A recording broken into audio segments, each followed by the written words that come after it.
Resilience is defined as one's tendency to recover quickly from difficulties. But in the context of the COVID-19 outbreak, how resilient are we in this time of crisis? Hi, I'm Esther Che. I'm a workplace psychologist working for SQI Research.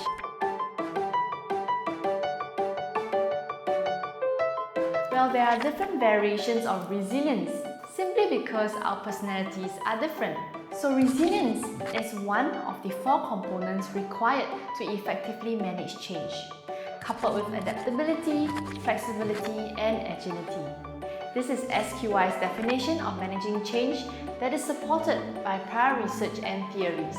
People like to think of themselves as resilient because it reflects something positive, normally thought of as mental strength and self-control in difficult times.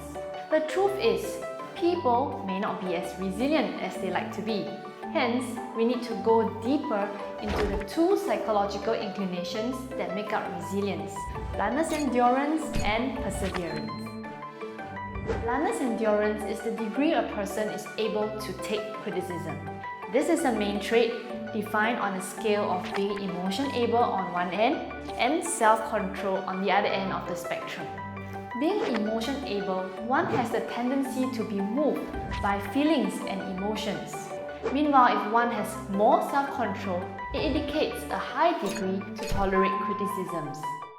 Second, perseverance is the degree to which a person is willing to attempt and to follow through tasks or goals despite encountering many obstacles.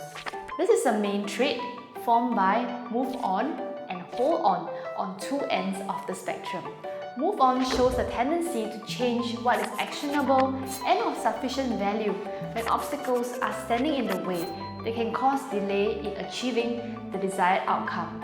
Meanwhile, one who has more hold on shows a tendency to stay on course despite the difficulty until the desired outcome is achieved. Normally, we think that self-control and hold on, which are the high ends of the spectrums, indicate a higher psychological readiness to recover from setbacks. However, in different emergencies and situations, we have varying responses to cope and stay resilient. SQI does not dictate a particular point on the bluntness, endurance, and perseverance spectrums that we deem a person to be resilient. Instead, SQI provides the optimal range based on the principle of optimal balance.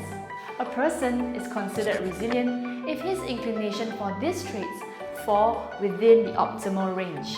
Join me in part 2 as we talk more about the optimal range and examples of different types of resilience.